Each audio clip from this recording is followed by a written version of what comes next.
Hello, and thank you for stopping by the Class 1 School of English tutorials. My name's Duncan, and I am the founder of Class 1 School of English right here in the centre of London. And today my tutorial is going to be about the past simple and the present perfect. And it's about when to use which one, because a lot of people who are learning English confuse the two. But it's very simple to understand when to use which one. So I'm going to hopefully make that very clear in this very short tutorial. Okay, so in a previous video I have explained how to spell the past simple of regular verbs, because they are a little bit tricky. They always end in ed, but there are some spelling changes. And I've also told you how to pronounce that the same tense, the past simple of regular verbs. But today I'm going to show you how to use it.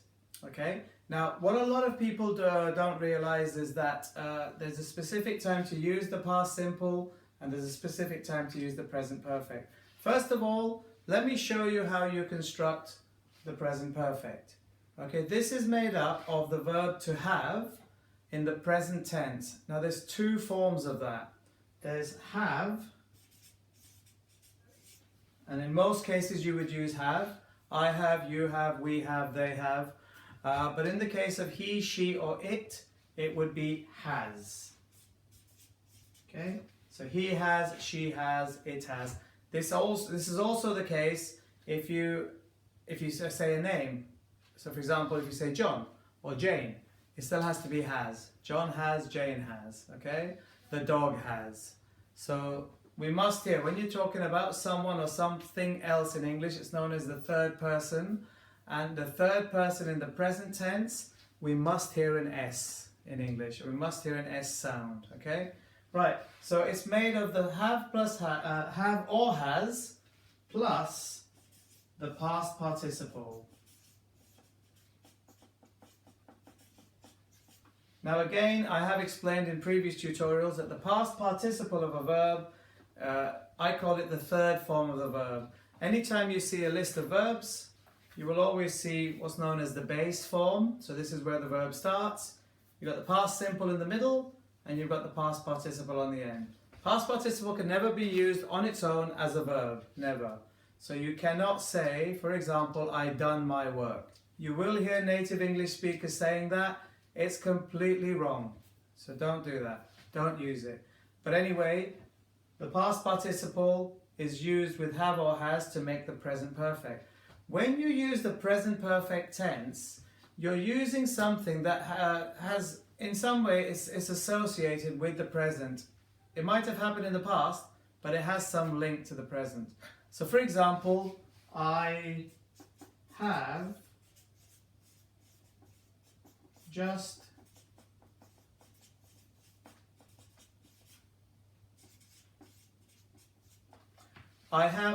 finished my work. It's very recently finished, so there's that link to the present, okay? I have just finished that work. I'll give you another example. I'm going to Rome next week. I'm looking forward to it, even though I have been there before. Okay, so there's that link. You've been there before, but here's the link to the present because you're planning on going there in the future. Okay, so that's the present perfect. Now, what a lot of people think is they only have to use the present perfect for anything that they say, talk about in the past. This isn't true, okay? You can talk about sometime in the past, but not always. So let me explain this in a very simple way. I'm going to do a little drawing here, and I should warn you that I am a very good artist, okay? My drawings have been selected to hang in a lot of galleries here in London, but I've said no. I'm a teacher. I don't want my paintings to hang. So don't be surprised when this turns out to be a very good picture, okay? So what I've got here is, that line represents your life, okay?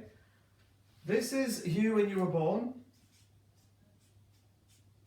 So there you go, that's you as a baby. Fantastic drawing, I think you'll admit.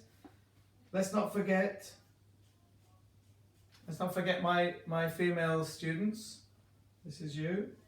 All right, what a drawing. You see, that's perfect. I haven't even seen you before. And look at the likeness. That's you when you were born. This is you now.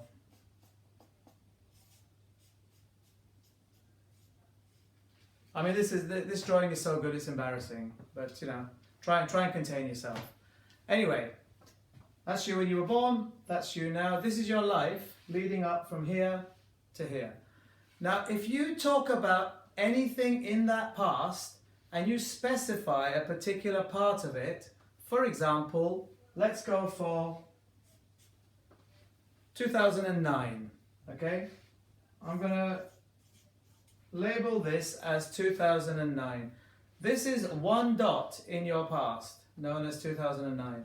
If you want to talk about something you did then, you're going to use the past simple, not the present perfect. So, for example, I lived in Paris in 2010. I lived in Paris in 2010. 2009. Got the wrong year, 2009. You lived there in 2009, it's finished, it's over, that's it. You use the past simple, all right? However, if you don't specify a time, then you can use the present perfect, and then there is a link to the present. Let me show you. So, I have lived in Paris. If you want to add in 2009, that's fine. But here you have plus the past participle, lived in Paris. What you're saying here is, I have lived in Paris before. However, there is a chance you might live there again. So there's that link. Okay, you haven't made it a dot in the past. You've made it something you did, which you might do again. It's completely wrong for you to say, I have lived in Paris in 2009. This is where you have to try and understand, okay?